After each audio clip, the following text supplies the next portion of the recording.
Hi, thank you guys for coming out tonight to our final SEPAC parent presentation of the year. This one is on MCAS alternate assessment portfolios, progress report, and report cards, and trying to break down the process around them and just uncomplicate some overly complicated processes. But I'm going to introduce, we have an awesome panel tonight of professionals from our school, from our schools. The first is Meg Kamiri, our Director of Student Services, Lydia Shields, who's a special educator at the Miller School. We have Kelly Camp, who's a Student Service Administrator at Adams, the middle school. We have Amanda Matchison, who's a special educator at the high school, and Peter Vadier, who's also a special education teacher at the high school. So they have a short presentation for you guys, and then we'll open it up to question and answer. The first slide just sort of gives an overview and a history of the MCAS assessment. So I think it was actually the first graduating class of 2002 where MCAS competency, so the ability for a student to pass the MCAS at a certain score, was brought into play in terms of graduation requirements. So you not only had to continue to pass your high school local graduation requirements, but you all then, in addition, now had to start passing the MCAS assessment. That's true for any students who attend publicly funded schools in Massachusetts, grades 3 through 8, and then grade 10 for high school students. When the MCAS sort of grew, when it started being developed, they also at that time then decided that they needed an alternate assessment for students who might not be able to meet the competency determination of the traditional MCAS, and therefore right away the MCAS alt was essentially born. And as it's described here, this all comes from the DOA website, and we'll post this presentation after, so feel free to click on any of these links. Talks essentially about how the MCAS alt is available for students with significant disabilities who, due to the nature of their disability, are unable to participate in the standard MCAS, even with accommodations.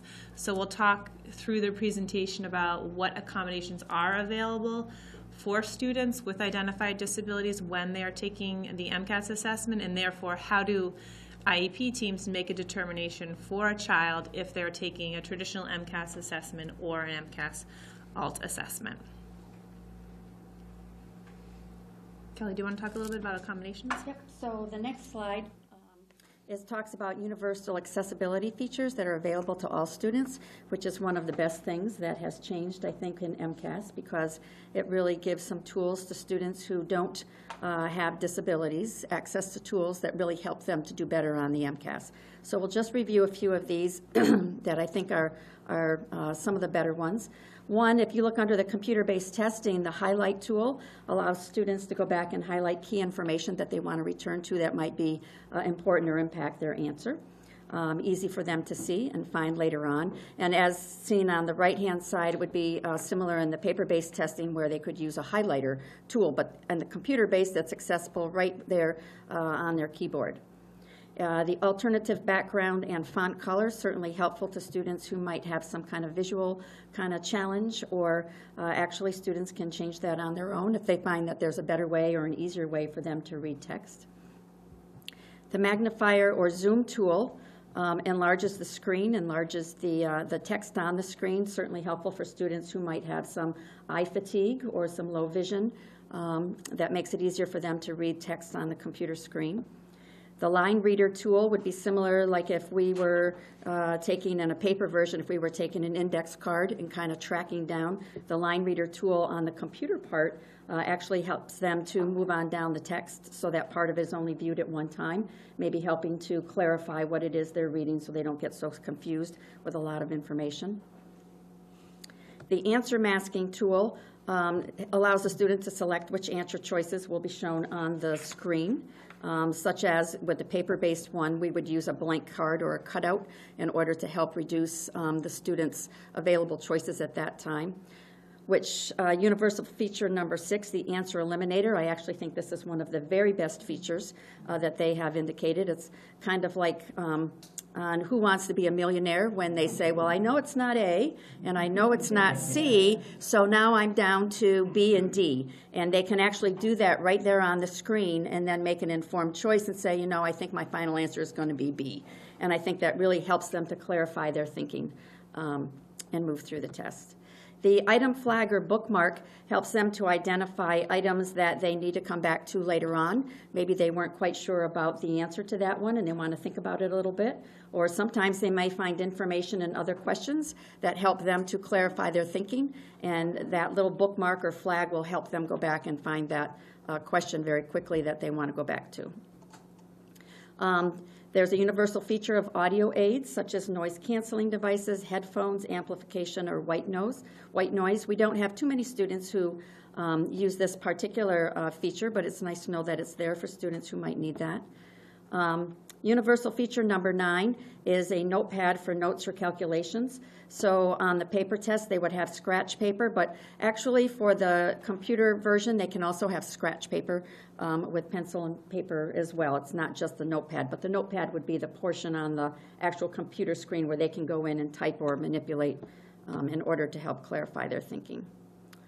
So other universal features that are similar for both the paper version and the computer version, a student, if he comes to a word that he does not know or needs help pronouncing or clarifying, can point to that word or a phrase or selected words, and someone there, the test proctor in the classroom, can come over and read that to the student. Sometimes if they see the word on paper and they don't quite know how to pronounce it, once someone pronounces it to them, they're like, oh yes, I know that, but the way that I was pronouncing it didn't make it very clear and I didn't understand the question. So that's a really great feature as well. Universal feature number 11, where the test administrator redirects the student's attention to the test. We can't say or give them clues, make sure you answer all the questions, or don't you want to go back and be a little more thorough on this particular question? We can't say things like that, but we can redirect the student's attention to the test and make sure that they're staying focused and moving through the test at an appropriate pace.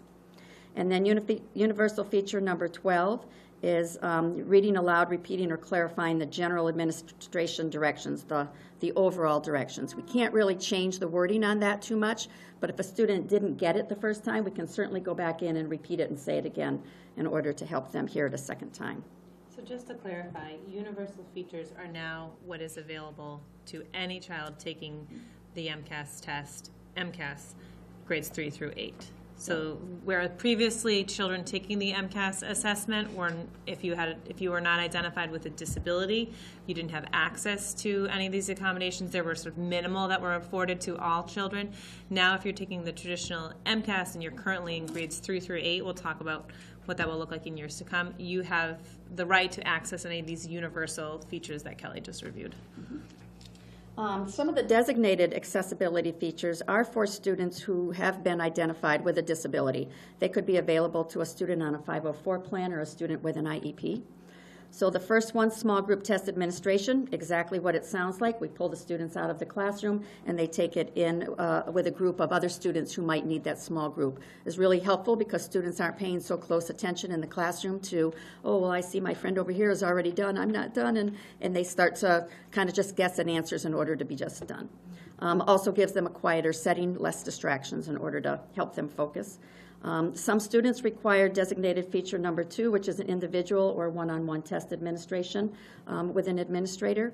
A lot of these you will have seen, if you have a student has an IEP, you will have seen these in their IEPs, simply because not only are these relative to the MCAS, they also are relative to the test that the student takes in the classroom. And as you probably already know, if you have a accommodation in the classroom, then it could be available to you on the MCAS. But if you don't need that accommodation in the classroom, then you wouldn't be able to have that accommodation on MCAS. They have to match. Designated feature number 3, a lot of our students really benefit from the frequent supervised breaks, very brief. They come back and start back in on the test. Number 4 is a separate or alternate test location that can be even within the same classroom, but back in maybe a study carrel, something to help them reduce that visual distraction. Seating in a specific area of the testing room, again, a study carrel type of thing. Designated feature number 6, adapted or specialized furniture, a specific seating or a desk or kind of lighting that might be required for a student who has low vision, something along that line. A noise buffer would be noise-canceling earmuffs or headphones in order to help the student better focus and rule out those distractions from noise. A familiar test administrator, that's a real common one too. For some students, they have some anxiety around testing, and having the person who's going to assist them through the testing be someone who's already familiar to them helps to keep them calm and do their best work. So we use that one quite frequently. Student reads test aloud to self. That's another fairly common feature that students have, sometimes to just read out loud what the question is helps to clarify it. You're seeing it, and then you're auditorizing it into your own self. Specific time of day, there might be students who come in late, who start the day later, and might need some sort of specific accommodation relative to that. And then the stop testing policy, which indicates that if a student appears not to be responding to a test after 15 or 20 minutes, the test administrator can ask if the student is finished, and if they are, then we can stop testing at that point.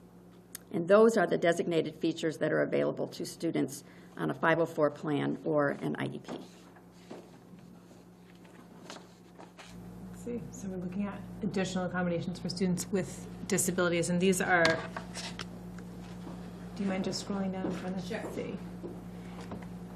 So these are additional ones. So there's sort of like 3 tiers of accommodations for children. There's again, in thinking grades 3 through 8. So there's a universal design, the designated one, and these are sort of more specific or more individualized.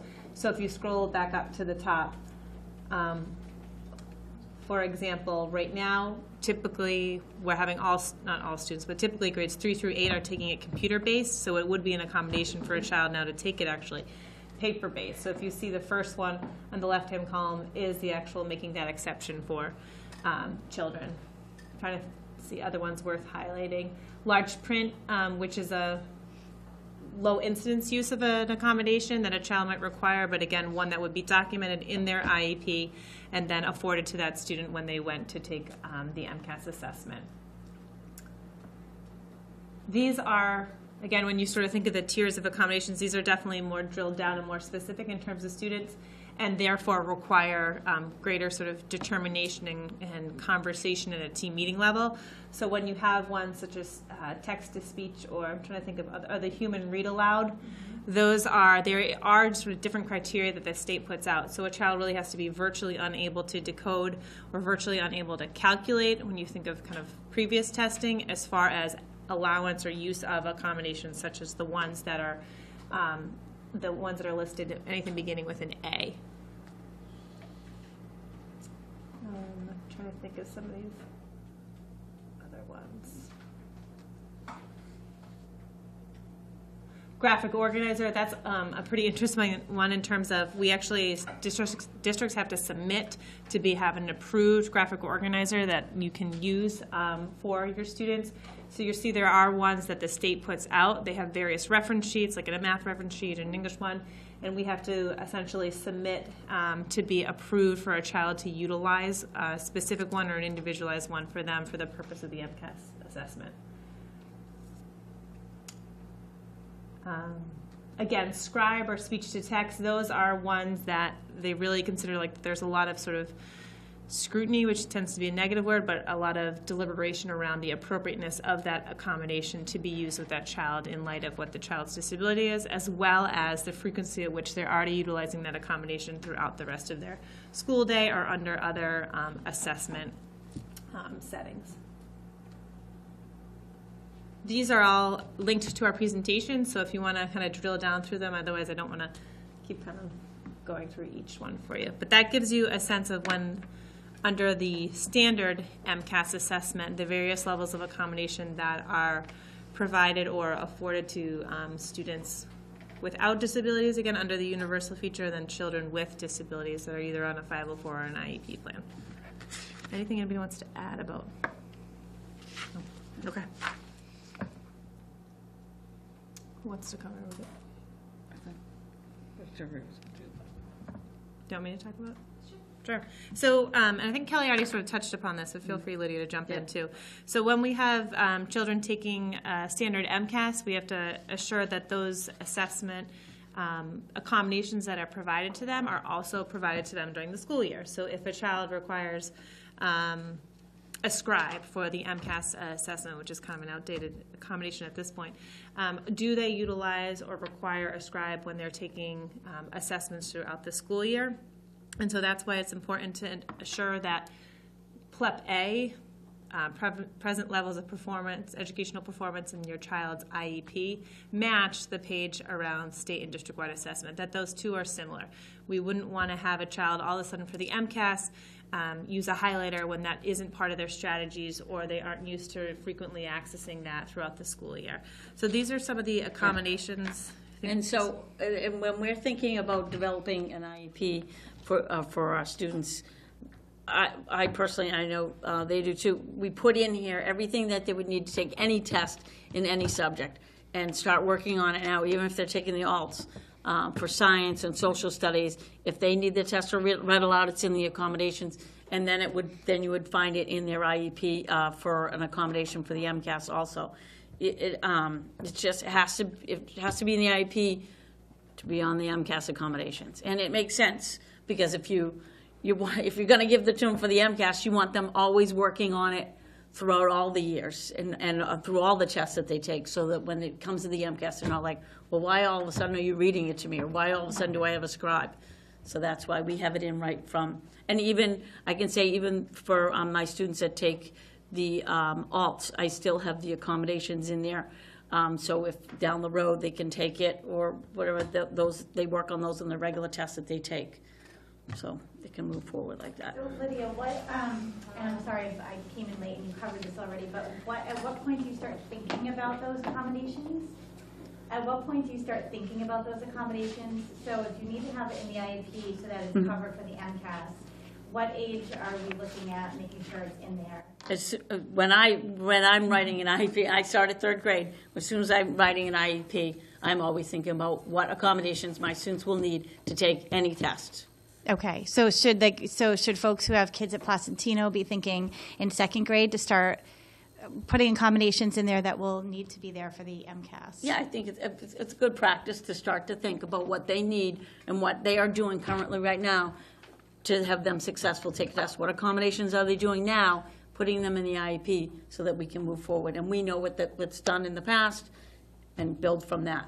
I think that's definitely a question we'll want to circle back to at the end in terms of not even so much the accommodations, but what strategies are we already working with them on that relate to the various accommodations that they might access further along. So I think we should definitely circle back to that piece around when do teams start essentially talking solely about MCAS versus accommodations in their relation to assessment for students. But also, too, I mean, I don't think that we think of in teams that we need to think about accommodations for the MCAS actually at all. We're kind of thinking about what's going to help the student be successful not only in learning but in demonstrating their learning.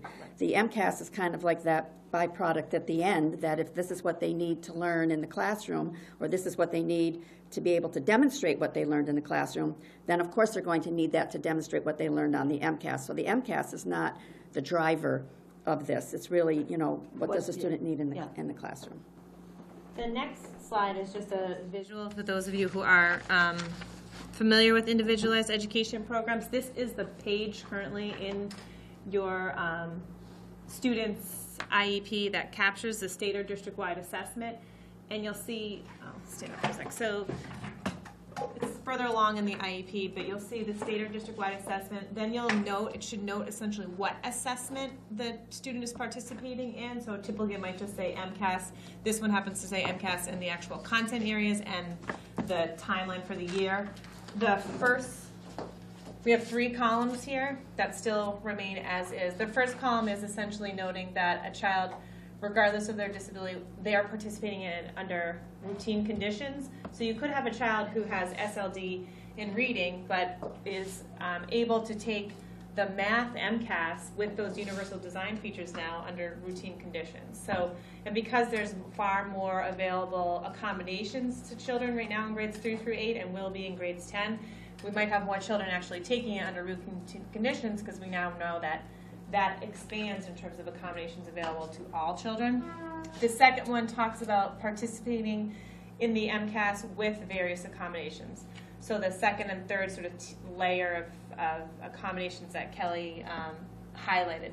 And then the third column is for those students participating in the alternate assessment. Again, teams check off which content area the children are participating in. So depending on which grade level your child's currently in, they might take the English, math, and science. They might just take the science. So that's dependent upon where your child is alongside their peers. Then you'll see we have 2 boxes in terms of where we're required to list the various accommodations that the child requires when they participate in an MCAS assessment. And then I'm trying to think, I'm not familiar with the third. That's where that's where you put the alternate assessment information. Okay. And this is part of your child's IEP. So again, in terms of your rights to either accept or reject or have questions or concerns that need to be further discussed, this should be a portion that is discussed at the team meeting process. It's kind of hard to see. Okay. So now we're going to transition to talk about MCAS. Yeah, for the alts. So the decision making, I'm kind of at that first year because I do grades 3, and that's the year that they first start taking the MCAS, or we decide to take the alts.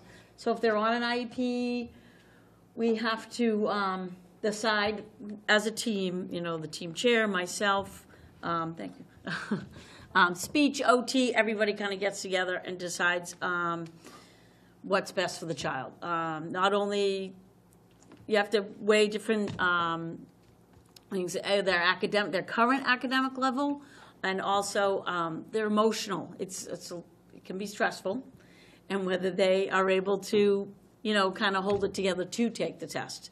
So I don't even have my glasses, so I'm just going to wing this voice. It's tough to get old. And so we get together, and if a child is academically at this point several grade levels below, we typically look towards the alt first. Not first, but we look towards the alt to get them started. And it's a little overwhelming in 3rd grade to start to have them sit down and take a test, even with some of the accommodations. So if they're several grade levels below, we will have them take the alt, the portfolio. She's got Amanda's got the book. That's what it looks like. I'm sure some of you all. And what it does is we take a standard from your child's grade level, and then we find a measurable outcome at their grade level, at their level. So this one's about comprehension, and then it's answering the measurable outcome for one of my students would be answering simple comprehension questions. And then we put together a list of 10 dates of how the child did. Hopefully we see the graph going up as for accuracy and independence. And then also we need to put in 2 to 3 work samples and a description of how they did. They self-evaluate themselves and submit the sample. And then the state grades it based on, it can be either emerging, or progressing. So, but we take a lot of care in this decision, and what we've also started to do, because we realize kids change and we don't want to just pigeonhole them in one, they're going to always take the alt, is typically my students, when they get to 5th grade, we have them take the science. Because in the science, you can read the test aloud to them.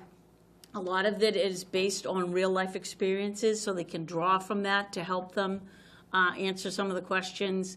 And we kind of get a baseline there on where everybody's at. Just to add to it, the state of Massachusetts, I think we've been kind of under review in terms of how many students participate in MCAS alternative assessments by sort of the feds. And so this year you may or may not have received, if you have a child participating in the MCAS alt, you would have received a letter from me explaining essentially what an MCAS alt means in terms of long-term planning for your child, that could have implications for their graduation, for earning a high school diploma. And you did receive in my letter that decision-making tree, so it shows that these are documents from the Department of Ed essentially showing like what's the decision process that an IEP team, which you are actively part of, goes through. We now have to remind parents annually, if your child is participating in the alternative assessment, to make sure that parents are well informed of what that means when they are part of the process in determining that, or whether they want to accept that or they have concerns about it. So that is one part of the process now that we've been sort of further made sure. I think actively in Holliston, we have been having conversations with parents. We talk as educators, at least vertically, at a vertical level in terms of, no pressure on Lydia, but how does she make the determination, and how do the middle school and high school teachers work with parents and other professionals to make that determination? Because oftentimes there is such amount of weight behind it in the state of Massachusetts where it still does impact a high school diploma. So we've been having a lot of vertical, at least for several years. Yeah, and that's when we kind of started to say, we should at least expose them to start to expose them to the traditional MCAS in 5th grade, and kind of chose science because that's that would most likely be most successful. So that's kind of why we do it. Great. You guys want to? Sure. So I'm just going to quickly go through the high school, kind of how MCAS works for us. So in 10th grade, students will take, if they're taking the test on demand, then they'll take the ELA and mathematics tests. They need to earn a scaled score of 240 to pass the test. Or they can get a scaled score of 220 to 238, or get a needs improvement on a competency portfolio. And also with that 220 to 238 and the needs improvement, they'll have to fulfill the requirements of an EPP, which is an educational proficiency plan. And Peter will talk about that in a minute. And then in science, they take that in 9th grade. Typically, they take the biology science at the high school. In 9th grade, after they've taken biology, we test twice a year. So some students take it in the first half of the year, they would take it then. Or if you take biology in the second half of the year, you would take it then. And you need to score at least a 220 on that. There is no EPP for science. It's just for ELA and math. And that word EPP, so this is something that some students take or will be a part of if they do not pass the ELA or math tests.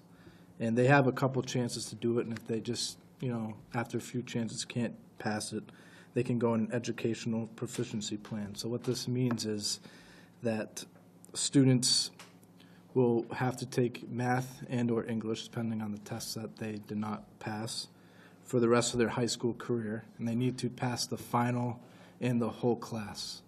So if they're able to do that, they're still able to graduate with a diploma. So it's a nice alternate way to kind of still get a diploma without passing the tests, and the tests can be very difficult, and they're given the chance to do so, and this is just another chance to keep going if they're not able to pass those tests. But as Amanda said, the science does not have an EPP, and that is where, students are still able to take it again, but they don't have that opportunity to, take science for the rest of their high school career and eventually get to the diploma in that way. So that's where it kind of gets a little tricky.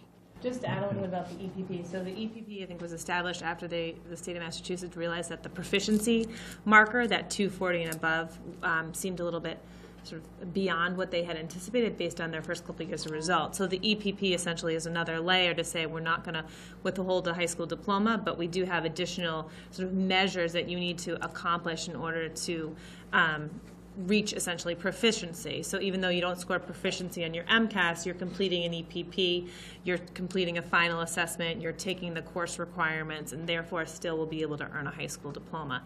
An EPP is written in collaboration with your child's high school guidance counselor typically, and signed off on by the principal of the high school or administrator at the high school. So it's not part of the child's IEP. So we have children without disabilities who are also on EPPs. Essentially, it's another fall-safe to ensure that children are able to continue to work towards a high school diploma and don't just, sort of cash out in 10th grade when they don't score a proficiency score on a state assessment at such a young age in their career.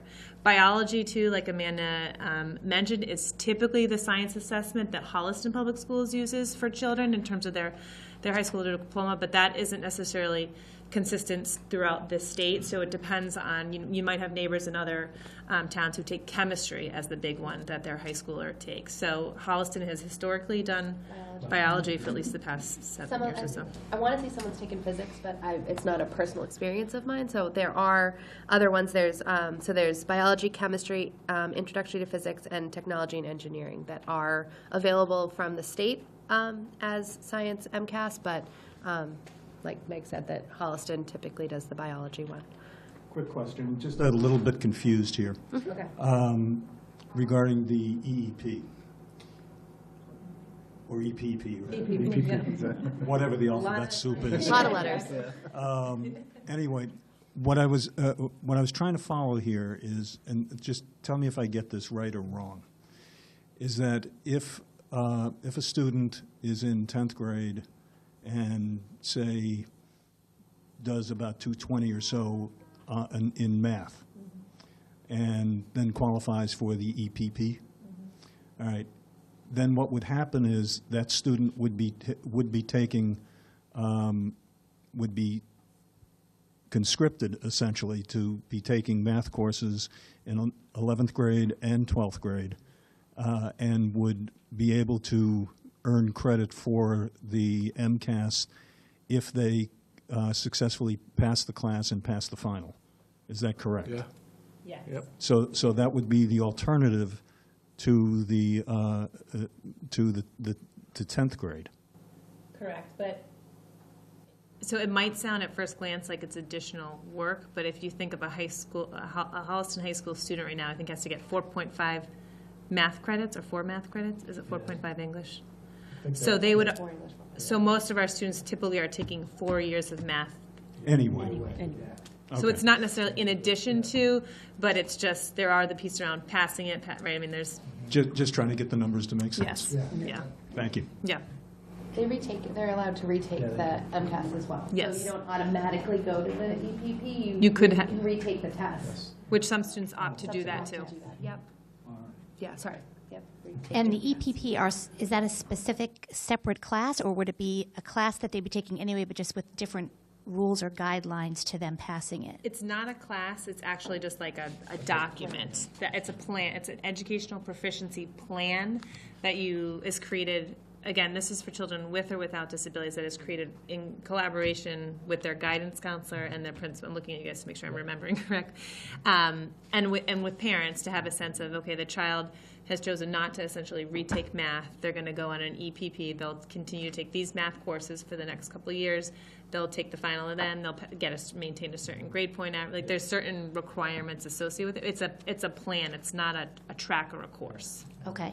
And is just 220 or 238? I can't quite see it. What does that fall within? Needs improvement? Yes. Thank you. So 240 is progressing. Yep. Proficient. Sorry, progressing You're is. talking alternative words. Yep. No. Yes. Proficient. Do you want to talk now about the MCAS alt scoring, open, what that looks like? Sorry. Oh, sorry. No.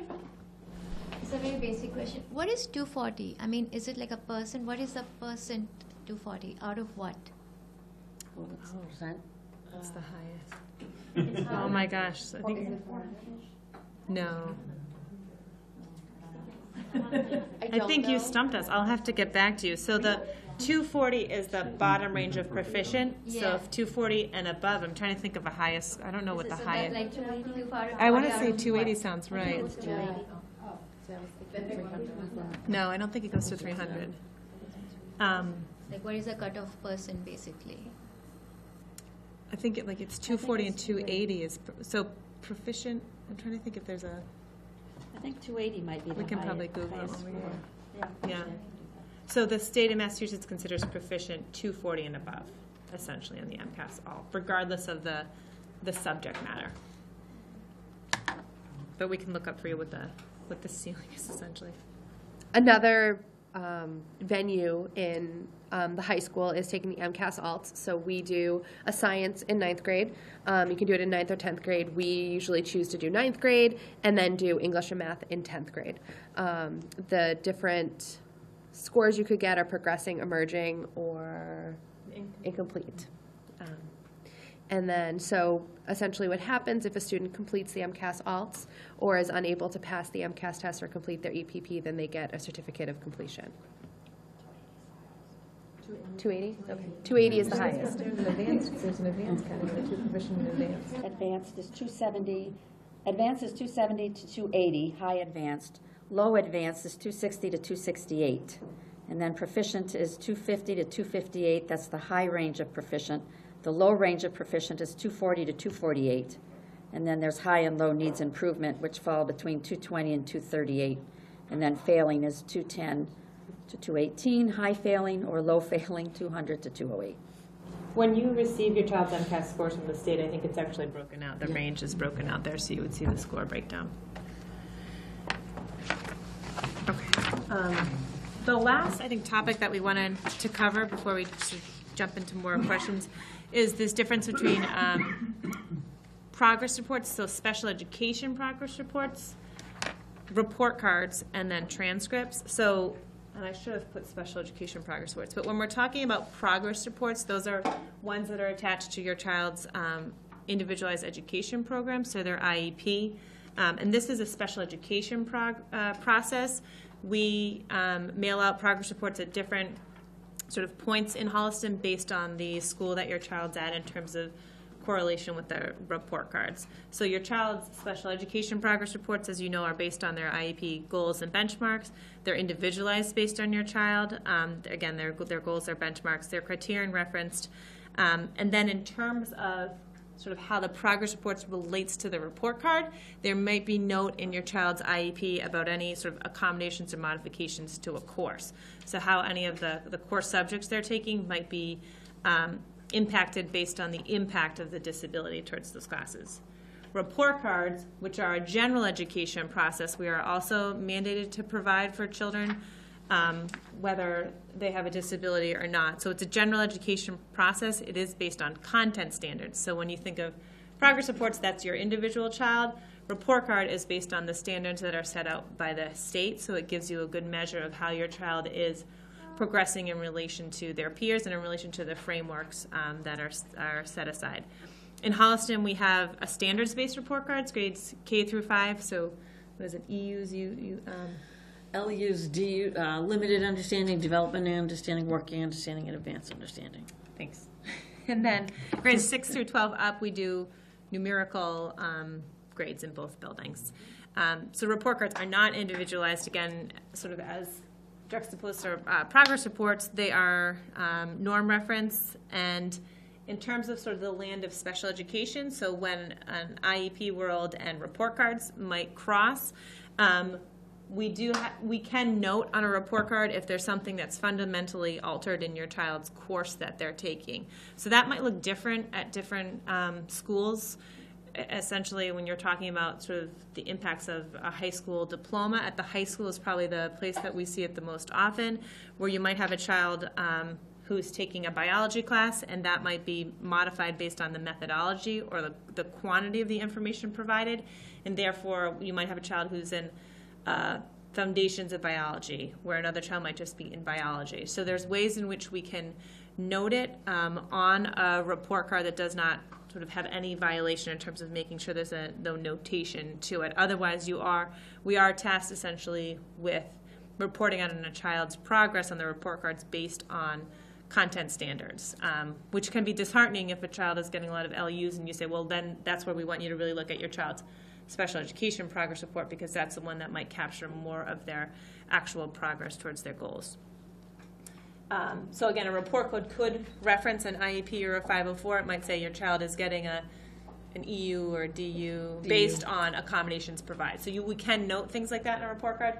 A transcript is where there really can't be anything noted around a child's disability. So we really have to, because we're not at liberty to sort of disclose any of that information, that's for a child to share with a post-secondary institution, employment. So a transcript really can have no marcation of a child's disability. So that's all something for a child to share post-Holliston High School. So the transcript is really stripped down. It'll say all your courses, so you want to make sure your courses says nothing about special education or has any asterisk. It could just be their traditional report card, which most of ours currently do. But just as a thought for you, the transcripts cannot have any notation about a disability on there.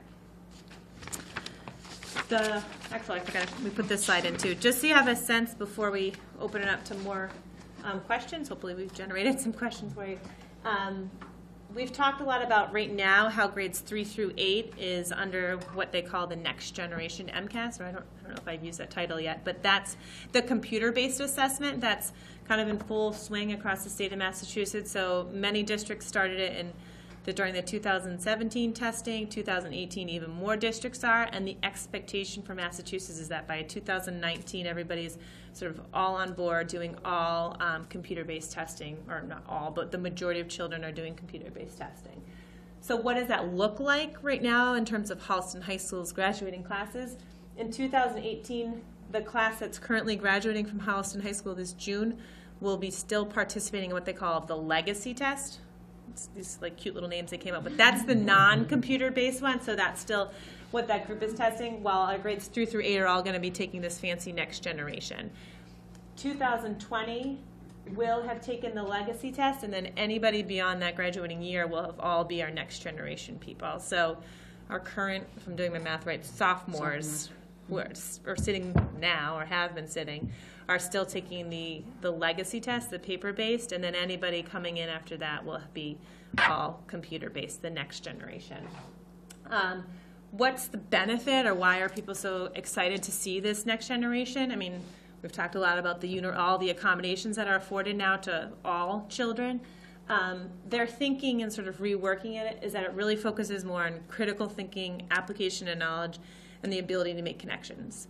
So less of, do you remember every aspect of biology, or do you remember, it's less content specific and more the way in which children would learn and apply their knowledge and their thinking. So less retention and memory. These are higher level skills that they're looking to assess.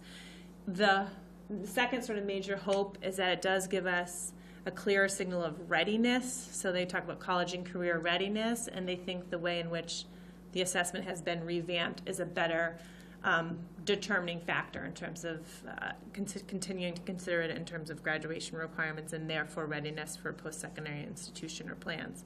And then the last piece is that it's going to be given on computer. So the thinking around children utilizing more computers, and then that's being sort of seamlessly included in their education, and therefore they'll be more apt to utilize that in an assessment-based process. And there's, again, we've linked throughout so you can connect to any of the information. Okay. These are a couple questions we threw up there. I'll kind of let you just let the group read through them quickly before Victoria hits us up. But please, this is now where we want to engage, and we've shared out a lot of information. Just before we move on to that, just a clarification. The Yes. current sophomore class will never take the computer-based MCAS. They are going to continue to take the paper-based through their, well, it's this year. This That's is it. Yeah. So okay, the 10th so it's graders, not an option for them this year. correct. That's my understanding, unless you, am I interpreting? 10th graders are taking the legacy, the old Okay. one. So Okay. they'll be graduating 220. Right. So That's this is the their last last class. MCAS, but so, okay. All right, thank you. So freshmen will be the new version, essentially, right? That's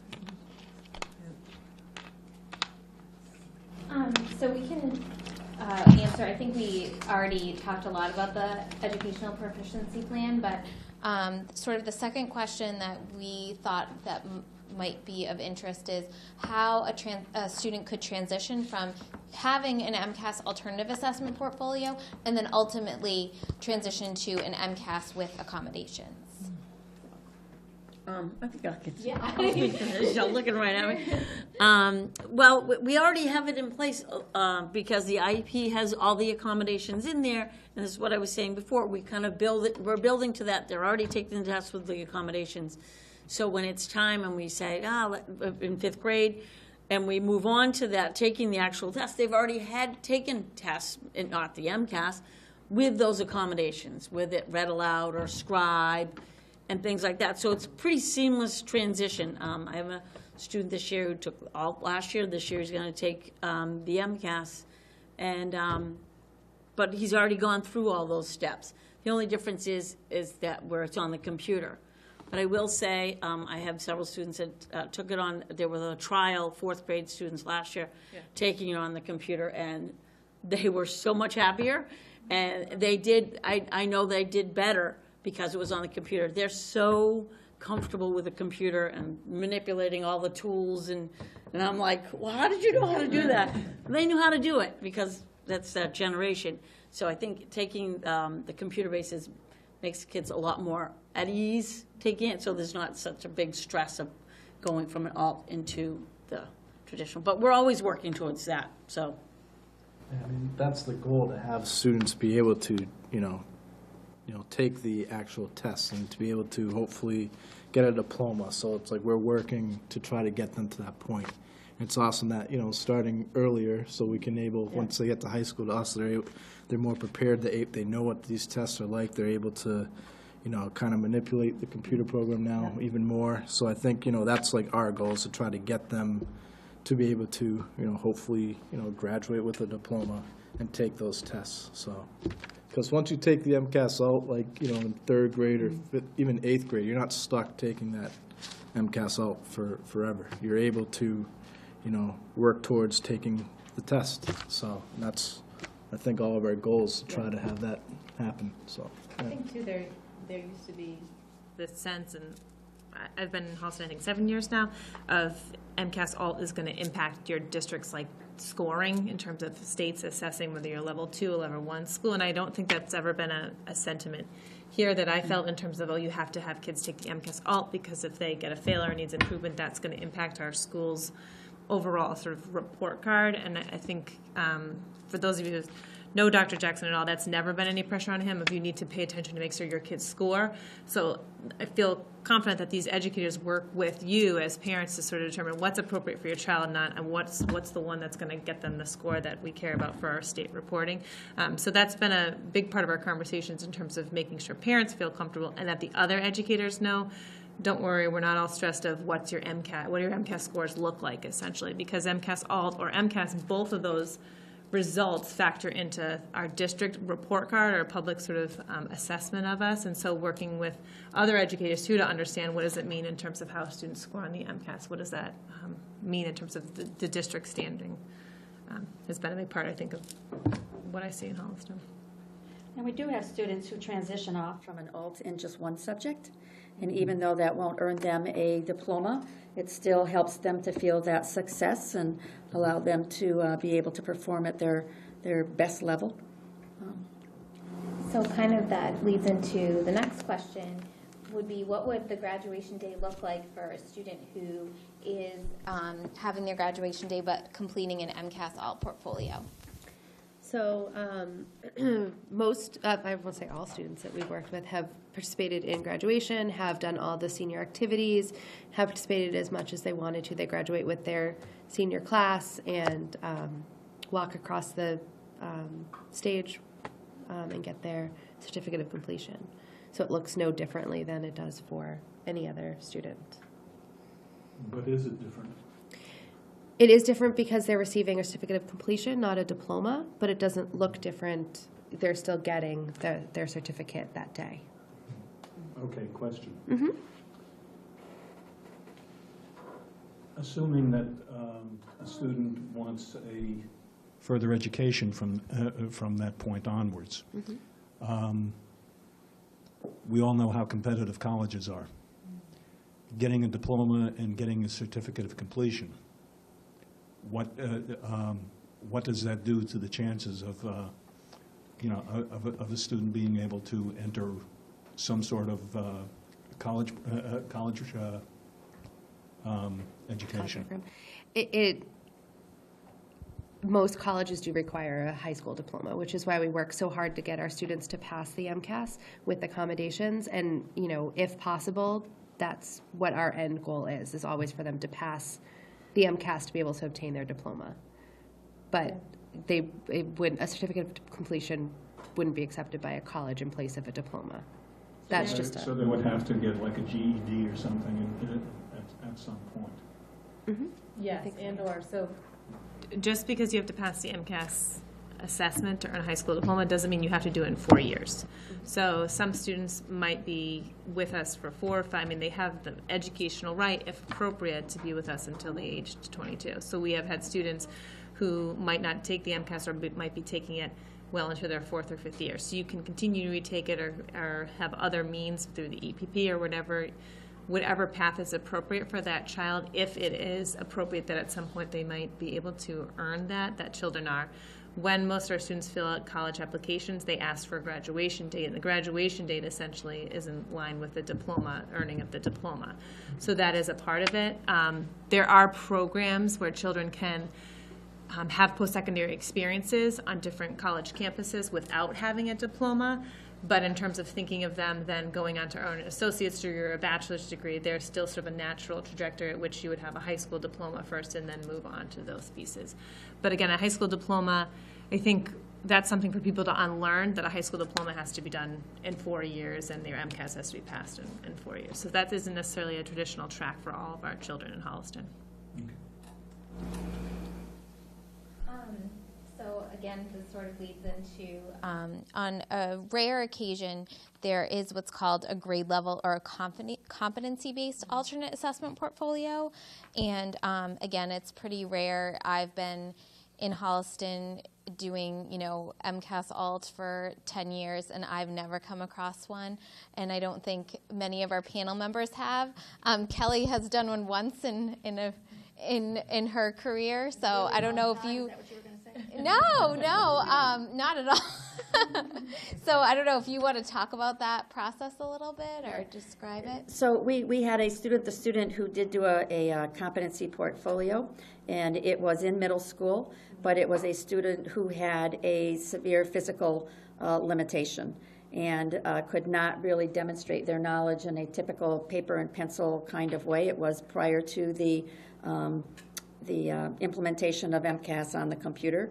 And so therefore we knew that she was bright, and we worked with her in order to go through the standards for a typical grade level student and help her to show her knowledge through an alternate kind of assessment. And it very much demonstrated that she was at the same level as her peers and deserved to move on. So we went for grade level. She achieved grade level, ended up getting a diploma through a competency portfolio in high school, and then was able to move on to post-secondary education at a college that was able to support her significant physical challenges.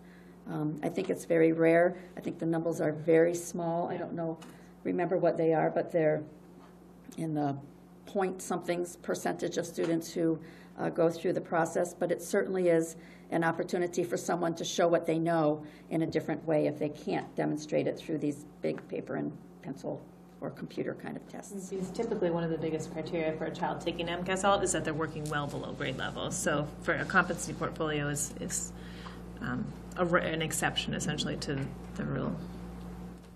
So at the high school level, what would a child have to be doing for courses to be moving in the right direction to take the MCAS?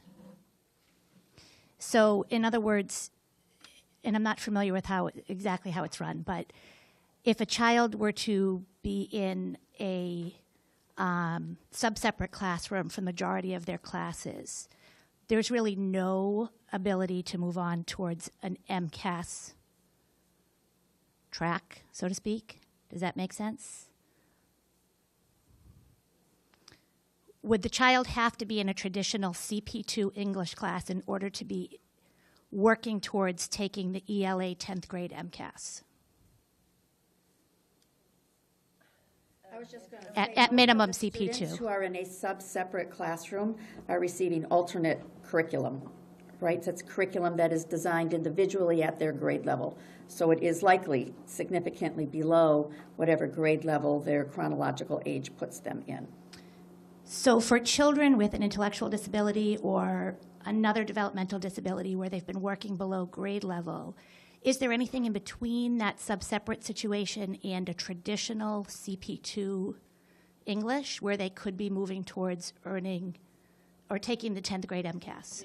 Yes. So what would that look like? We do have a few co-taught classes that are, well, I don't know if Lisa's class is a CP2. I don't know if that's CP2 though.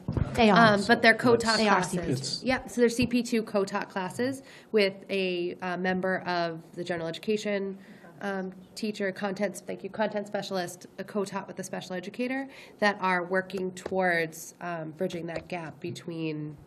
And it fulfills graduation requirements. This class is a credit. So, yep. So I guess, that would be like the next step in between the CP2 and like. We have an English and a math currently classes. And that are accommodations and modifications would be made as they are all the way through 8th grade for a child to be in a class, working towards an MCAS, 10th grade, ELA, and math? Yep. That's just individualized.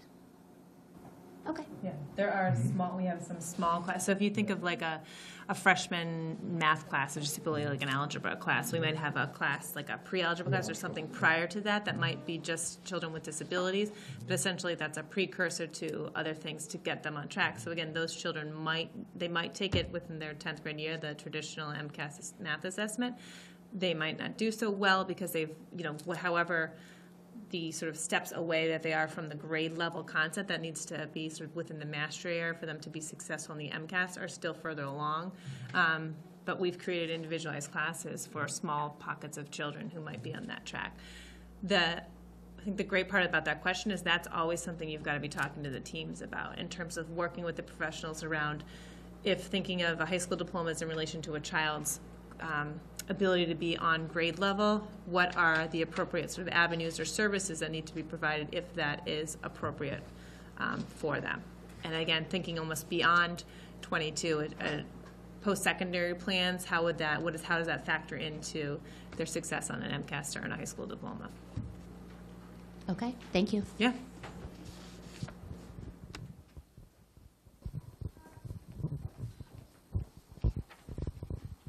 I wanted to understand why MCAS is usually held in April and May instead of at the end of the academic year, because I believe they are not done with the syllabus. This is what I noticed last year. Like, I just took a printout of a previous MCAS and I was going through some math problems and I said, they haven't done that in the class, so how are they supposed to answer that for the actual MCAS test when they haven't even learned it? So the scoring is not actually proper, I would feel. It's superficial, basically. That's a great question. I think you're stumping us tonight. I'm trying to think. I don't know why the state does it that way. Do you have a sense of why they?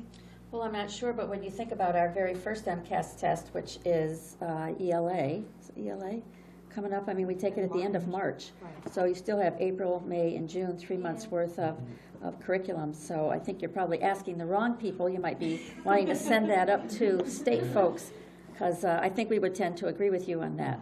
It's interesting. The math one, having co-taught middle school math for several years, we used to always look at the scores and see how there would be a dip in like geometry, like that range, because they break it down based on the various frameworks, so the various sort of big buckets of math content. And so we kept saying, oh, kids are doing so poorly in geometry, and then we've reflected, we don't teach geometry until May or June if they were taking in April. So then we tried to kind of adjust our curriculum mapping. This was in a different district, but so our teachers are very mindful of that too. We know it's April and May, what do I cover then, without trying to accelerate an entire curriculum and then have nothing. They're trying to figure out when do I teach concepts to know that which is the idea of moving into this next generation MCAS, that it isn't so much about did I cover geometry yet, it's does the child have the skills to figure out how to attack a geometry related question. So we're working more on the skills rather than the content. That's kind of the hope, so that kids won't have that. Is it the same for high school too? So high schoolers, we're a semester at school at the high school, but you might have a pocket of kids, like Amanda was saying, who take MCAS in January based on when they have their science course, and some who take it in June. But our English and math are, everybody's in MCAS mode right now. So yeah, we're doing English this week, Tuesday, Wednesday, Thursday is 10th grade English MCAS. And it can put a whole school, you kind of like pause the whole school. Everybody takes a breath for those weeks. So, for instance, at Miller, they're using like every space, every person, everything to test, grade 3 or grade 4, whichever grade level is testing. So if you haven't heard already, there are many people in the state who aren't exactly fans of the MCAS assessment. We're neutral. But so there are people who, but it puts a hold on a lot of things in a school district during that time of year. So, right, you guys are testing this week. High school's testing. We're testing. That's why we have to We're testing next week. Oh, but you got like all hands on deck. All hands on deck. All familiar testers, every space. My all stuff. Yeah, those roles. And it changes the schedule at the high school. Like we dropped DSB for the days. Like we changed schedules. Yeah. It's a pretty big undertaking. So, does the MCAS score affect a child going forward for the next grade? I mean, does it change a teacher's, like, do they put the kids on advanced level or something like that? My kid is still in elementary, so Okay. so I don't know how it works in the middle school. You mean in terms of like course recommendations for stuff? Do you want to talk about that, Kelly? Well, I mean, it certainly is a piece of data that we look at, but I think, from at least from my special education view, that MCAS is such a large, comprehensive test, and I know that many of the students that we work with just don't do well with large, comprehensive tests that require a lot of, thinking back to September or spiraling back. They do better with smaller chunks in order to demonstrate their knowledge. So while we certainly pay attention to that because we know that it's a requirement to graduate, and we want our students to graduate. It's not something that's going to really impact whether they move from grade 6 to grade 7. It certainly would not hold them back. But we are looking at, the overall picture and dissecting that MCAS to say where were their weak points. And then maybe if they were on an individualized education program, we might be targeting some of those weak points for some direct instruction through our academic support class or through one of our special education teachers. But I think that at least for us here at the middle school, we are looking at the broader educational picture than we are really at MCAS as a single data point that's going to drive some decision that we make. Is that the same at the high school too? I'm trying to think if it's a variable, but for course recommendations. I've never heard it come up in a conversation about course recommendations.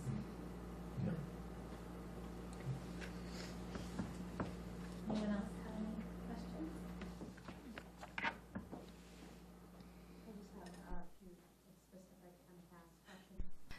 So in an IEP, if there's an accommodation for something like a multiplication table, the child could use the multiplication table during the MCAS as well if they have accommodations as part of their chart, yep. Yeah. Yep. But they really have to demonstrate that they are not a student who can calculate, right? Like a student who uses a calculator, that is like one of our, highly, what's the word I'm looking for? It's a high standard, right? You have to be able to show that you really are unable to calculate in order to have access to a calculator on the MCAS test. Just like a student who has a read aloud for an English test, because now you're not really measuring reading comprehension, right? Because the student's not reading it to themselves and comprehending what they read. If someone reads it to them, it really turns into a listening comprehension test. And so some of those accommodations kind of change the whole thing that you're really looking to measure. So, but if those accommodations are in the IEP, like, an accommodation of using tools such as a multiplication chart, and in the MCAS part of the IEP, it's one of the, defined, designated ones checked off. Is it They would still have access to that. Because we would not want a student to be in math class and become used to using a chart in order to do their multiplication for their problems, and then not allow them to have that in the MCAS. But some of those are really high-level features that we want students to be able to become more independent at, so we might be working on multiplication. But if they still can't calculate, if they are indicating even in just the math class that they take every day that they cannot calculate, and we put that in the PLEP A, then they would have access to that on the MCAS. That's a non-standard, I believe, right? Yeah, Is it like a higher level. Because for most kids, we want to, and we try to teach, and I certainly know at my level, we try to teach them other strategies they use to be able to do their multiplication facts other than the multiplication chart, because it is very specific, a small group that are allowed to have that. Like you teaching them how to make an array and things like that But the accommodation in the MCAS part of the IEP wouldn't be put as an accommodation if it wasn't able to be used for that specific child. Exactly. Yeah, they have to be consistent in that. Yeah. Okay. Yeah. It's actually surprising that calculator isn't a universal defined feature yet. I don't know. I would love to know sort of the thinking around that. Given what Kelly ran through in terms of what some of the universal ones are and how often you think of kids with their smartphone, like that calculation isn't. And if you talk to any of our math peers, they're so adamant about kids having fluency and understanding basic calculations that group must have really held tight to that, because it's not a universal feature, yeah. But I think those calculation accommodations, they're thinking, the people who write these tests, I think they're thinking more conceptual. Right. Right? They want to make sure that the student really understands what multiplication is. Right. Yeah. Right? As opposed to just being able to punch the numbers that they see in a problem, punch them on. They want to make sure that they're understanding the concept behind multiplication. Okay. And just one other specific question. I think, Lydia, you brought up how now that the test is computer-based, some of the kids can do things like the ruler and they can do the highlighter and stuff like the that. line reader. So do you go through some sort of process with the younger kids to teach them those new tools? Yes. Before the testing, yes. you do okay. Yeah, So they've they already know actually these are done it. And Okay. that they've had times to go get on not the actual MCAS, obviously, but a practice and be able to practice with all the tools. Okay. So that they know. So they're taught how to reach how to those use them, tools, how to get them, and how then to during use the them. test Yes. they Yep. go at it. Go Okay. at it, yes. All right. Right. No, and actually they've already had a session or two already. Yep. Any other questions? Well, thank you all for coming, and we'll post the PowerPoint on the SEPAC website, and thanks for coming.